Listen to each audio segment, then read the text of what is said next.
उनका एजेंडा है। इसको समझना पड़ेगा। जो खेती कानून आए, इसमें भी एक बहुत बड़ा राज था कि पंजाब को तोड़ा नहीं जा सकता। अगर आर्थिक कमजोर हो जाएगा पंजाब तो फिर हम तोड़ देंगे। आप आज बहुत से गरीब लोग धर्म परिवर्तन कर रहे हैं, आपने देखा होगा। अलग अलग मैं नहीं कहना चाहूंगा, क्योंकि मैं सेकुलर सोच का आदमी हूं कि किस धर्म में जा रहे हैं, कहाँ गरीब लोग बेचारे, क्योंकि ऐसी स्थिति पैदा की। हमेशा दिल्ली की और आरएसएस की सोच रही है कि पंजाब जब कमजोर होगा तो फिर हम इसके ऊपर कब्जा करेंगे और अपनी विचारधारा थोपेंगे। इसलिए काले कानून लाए गए किसानों वाला। फिर किसानों ने लड़ाई लड़ी पगड़ी वाले सरदार ने, और लड़के वो जीते। आज फिर कभी पानी का मुद्दा उछाला जा रहा है कि एसवाईएल का पानी जाएगा, वाया इधर उधर से काम करवाने की कोशिश जा रही है, उसमें कानूनी हथकंडे अपनाए जा रहे हैं। अब ये जो फैसला आया है कि एक हेलमेट पहनो, ये हमारा हेलमेट नहीं है। ये हमारे गुरु ने हमारी सुरक्षा के लिए अपनी जब सेना तैयार करी तो उन्होंने कहा कि ये भी पहनना बहुत जरूरी है। इससे ना केवल ये सरदारों का चिन्ह है, इसके साथ साथ ये हमारी सुरक्षा भी करता है, पगड़ी करती है। तो मेरे को लगता है कि इस प्रकार का ये कहना, हाँ ठीक है आप पहनाइए जिसको हेलमेट पहनाना, लेकिन सरदारों के लिए जो पगड़ीधारी हैं, जो सिख हैं, अगर वो पगड़ी बांध रहा है तो उसके लिए ऑप्शनल होना, उसके लिए बिल्कुल ये नहीं होना चाहिए कि वो हेलमेट पहने, वो अपनी सरदार अपनी पगड़ी पहने। तो फैसला वापस लिया जाना, फैसला वापस क्यों? ऐसे गलत फैसले आने ही नहीं चाहिए। हमारी तो छोटी छोटी चीजों पे टिप्पणी करती है। सुना होगा जो जिस सरदार लड़के ने पगड़ी बांधी राहुल गांधी की, उसने क्या कहा? आईटी सेल ने कहा कि राहुल गांधी फला, उसने कहा कि केसरी रंग मैंने बताया तो उन्होंने माथे पे लगाया, कहते कि यही पहनूंगा। फिर उन्होंने क्या कहा? उन्होंने कहा कि आदरणीय पर मैं 32 देशों में जाकर पगड़ी सिखाता हूं। लेकिन जब प्रधानमंत्री भी यहां पर आए, उनको मैंने कहा कि मैं आपके पगड़ी बांधूंगा। वो कहते नहीं, बांधनी नहीं है, आप बांधकर हमारे सर पर रखनी है, यानी कि टोपी की तरह। उसने शब्द टोपी इस्तेमाल किया। वो जो नौजवान लड़का जो पगड़ी बांधने आया था, उन्होंने कहा कि राहुल गांधी ने कहा कि नहीं मेरे आप बांधो। मैंने उनके पगड़ी बांधी। किसी ने कहा कि सर ये थोड़ा ऐसे कर लो, उन्होंने कहा नहीं इसको ज्यादा पता है। तो जो सम्मान किया एक साधारण व्यक्ति। मेरे को कहने का मतलब कि हर वक्त तोड़ मरोड़ के हर चीज को पेश किया जाता है। पगड़ी का बहुत बड़ा सम्मान है और राहुल गांधी ने इसलिए पगड़ी बांधी, नहीं तो साफा भी पहन सकते थे, नहीं तो पर पटका भी बांध सकते थे, कोई मनाही थोड़ी थी। लेकिन मेरा सरकार से विनती है, गुजारिश है कि प्लीज ऐसा कोई चीज कानून नहीं बनाएं जिससे सरदारों की तौहीन हो और हमें लगे कि ये हमारे साथ धक्का और ज्यादती हो रही है। इसको फैसला वापस लेना चाहिए। सर, अभी जो यात्रा चल रही है उसमें प्रबंधों को लेकर बात हो रही है। कल जैसे प्रताप सिंह बाजवा जी की नाराजगी सामने आ रही थी, तो ऐसा क्यों? आपने देख लिया, आप मीडिया के लोग ऐसे दोस्त हो, मेरे मित्र हो, आप लोग ऐसा काम करते हो, आपसे ये काम करवाए जाते हैं।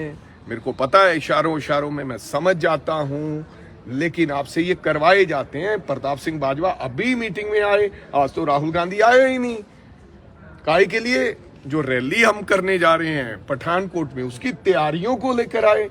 ये मीडिया, मेरे जो साथी हैं जिनका सरकार के बिना काम चल नहीं सकता, उन्होंने ऐसे कार्य और काम चलाने होते हैं। प्रताप सिंह बाजवा आए थे, आपने पूछा कि नाराज हो के नहीं हो? सर वो निकल गए। हाँ, तो फिर प्रताप सिंह बाजवा नाराज नहीं है। आपकी फोटो अभी करेंगे, नाराज होते तो नाराजगी तो बंदा सामने साबित करता है। ठीक है, थैंक यू सर। सर, कल ਜਿਹੜਾ ਧੱਕੇ ਵਾਲਾ ਇਨਸੀਡੈਂਟ ਹੋਇਆ ਕੀ ਸੀਗਾ, ਆਪੂ ਥੋੜਾ ਜਿਹਾ ਦੱਸ ਦਿਓ। ਕਿਹੜਾ ਧੱਕਾ? सर यार पहला तो मैं दसना है कि मैं कोई जम्मिया महाराजा थोड़ी है। मैं तो धक्किया ची जम्मिया सी। राजे महाराजा जरा कोई जन्म जात पैदा होया होवे, ਜਾਂ कोई पिता पुरखी कि मुख मंत्री ਦਾ ਮੁੰਡਾ ਹੋਵੇ, ਪੋਤਾ ਹੋਵੇ, ਹੋ ਸਕਦਾ ਉਹਨੂੰ ਧੱਕਾ ਨਾ ਵਜੇ। मैं तो धक्के खा के ਇੱਥੇ ਪਹੁੰਚੇ ਹਾਂ। मेरा लीडर आया, पहली गल मैं किसी साथी ਨੂੰ ਮਿਲਾਉਣਾ, ਉੱਥੇ ਵਾਰ-ਵਾਰ ਫੜ ਕੇ ਬਾਹਾਂ ਮਿਲਾਉਂਦੇ ਸੀ। ਉਹ ਉਹਨਾਂ ਦੇ ਸੀਆਰਪੀਐਫ ਵਾਲਿਆਂ ਨੂੰ ਨਹੀਂ ਪਤਾ ਲੱਗਿਆ ਹੋਣਾ ਕਈ ਵਾਰੀ, ਜੋ ਮੈਨੂੰ ਲੱਗਿਆ ਵੀ ਉਹ ਕਹਿੰਦੇ ਸਾਨੂੰ ਲੱਗਿਆ ਜੀ ਕੋਈ ਹੋਰ ਬੰਦਾ ਆ ਗਿਆ ਧੱਕਾ ਮਾਰਿਆ। ਸੋ ਮੈਂ ਤਾਂ ਇਹੋ ਜਿਹੇ ਧੱਕੇ ਆਪਦੇ ਸਾਥੀਆਂ ਨੂੰ ਮਿਲਾਉਣ ਵਾਸਤੇ 50 ਵਾਰੀ ਹੋਰ ਖਾਊਂਗਾ। ਔਰ ਇਹਦਾ ਮੈਨੂੰ ਗੁੱਸਾ ਵੀ ਕੋਈ ਨਹੀਂ ਹੈ, ਕਿਉਂਕਿ ਇਹ ਪਹਿਲੀ ਵਾਰੀ ਨਹੀਂ ਵੱਜੇ। ਜਦੋਂ ਛੋਟੇ ਛੋਟੇ ਹੁਣ ਤਾਂ ਲੀਡਰ ਬਣ ਗਏ, ਹਜੇ ਤਾਂ ਕੋਈ ਥਾਂ ਦੇ ਦਿੰਦਾ। ਜੋ ਕਰਦੇ ਸੀ ਪੁਲਿਸ ਮਾਰਦੀ ਸੀ 5-5 ਫੁੱਟ ਤੇ। ਦੂਸਰੀ ਗੱਲ, ਇਹ ਰਾਹੁਲ ਗਾਂਧੀ ਨੇ ਧੱਕਾ ਨਹੀਂ ਮਰਾਇਆ। ਦੁਸ਼ਮਣ ਦੀ ਚਾਲ ਵੀ ਹੋ ਸਕਦੀ ਹੈ। ਕੌਣ ਦੁਸ਼ਮਣ? ਜੀਰਾ ਢਿੱਡ ਦੁਖਦਾ ਹੈ ਜਿਹੜਾ ਰਾਹੁਲ ਗਾਂਧੀ ਦੀ ਟੀ-ਸ਼ਰਟ ਦੀ ਗੱਲ ਕਰਦਾ ਹੈ, ਜਿਹੜਾ ਰਾਹੁਲ ਗਾਂਧੀ ਦੀ ਪੱਗ ਦੀ ਗੱਲ ਕਰਦਾ ਹੈ। ਮੈਂ ਕੱਲ ਗਿਆ ਇੱਕ ਮੀਡੀਆ ਨੂੰ, ਮੈਂ ਕਿਹਾ ਕੱਲ ਨੂੰ ਹੁਣ ਇਹਨਾਂ ਦਾ ਹੋਰ ਤਾਂ ਕੋਈ ਨਹੀਂ ਗੱਲ ਚੱਲਣੀ। ਇਹ ਨਹੀਂ ਕਹਿ ਰਹੇ ਭੀੜ ਨਹੀਂ ਆ ਰਹੀ, ਗੱਲ ਨਹੀਂ ਬਣ ਰਹੀ। ਮੈਂ ਕਿਹਾ ਹੋ ਸਕਦਾ ਆਉਣ ਵਾਲੇ ਸਮੇਂ 'ਚ ਕਹਿਣ ਰਾਹੁਲ ਗਾਂਧੀ ਦਾ ਅੰਡਰਵੀਅਰ ਐਸਾ ਸੀ।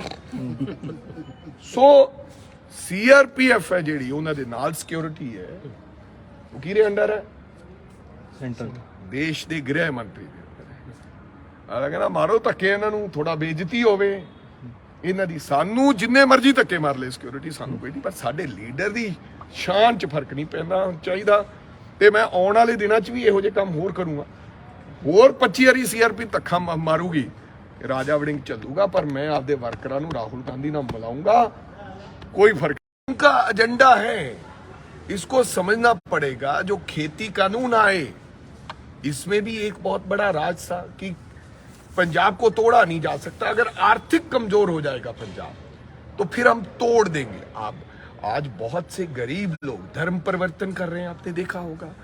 अलग अलग मैं नहीं कहना चाहूंगा, क्योंकि मैं सेकुलर सोच का आदमी हूं कि किस धर्म में जा रहे हैं, कहाँ गरीब लोग बेचारे, क्योंकि ऐसी स्थिति पैदा की।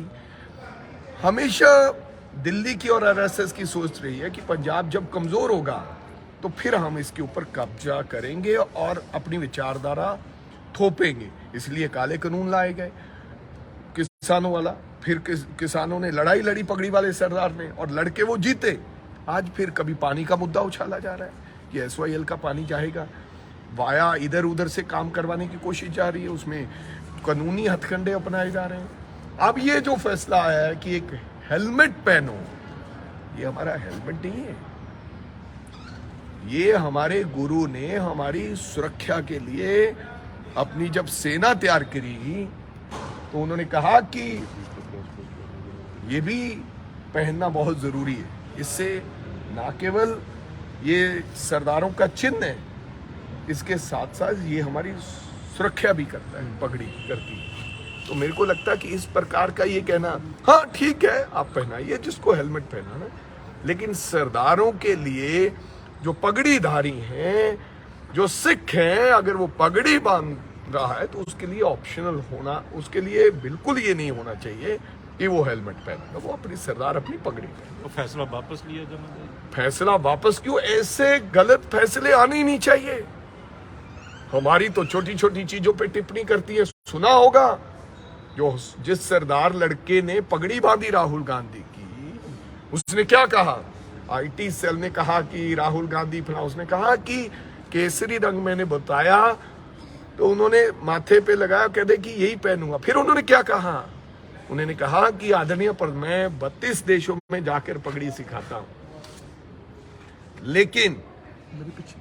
लेकिन जब प्रधानमंत्री भी यहां पर आए, उनको मैंने कहा कि मैं आपके पगड़ी बांधूंगा। वो कहते नहीं, बांधनी नहीं है, आप बांधकर हमारे सर पर रखनी है, यानी कि टोपी की तरह। उसने शब्द टोपी इस्तेमाल किया। वो जो नौजवान लड़का जो पगड़ी बांधने आया था, उन्होंने कहा कि राहुल गांधी ने कहा कि नहीं मेरे आप बांधो।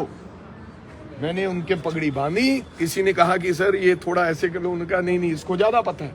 तो जो सम्मान किया एक साधारण व्यक्ति, मेरे को कहने का मतलब कि हर वक्त तोड़ मरोड़ के हर चीज को पेश किया जाता है। पगड़ी का बहुत बड़ा सम्मान है, और राहुल गांधी ने इसलिए पगड़ी बांधी, नहीं तो साफा भी पहन सकते थे, नहीं तो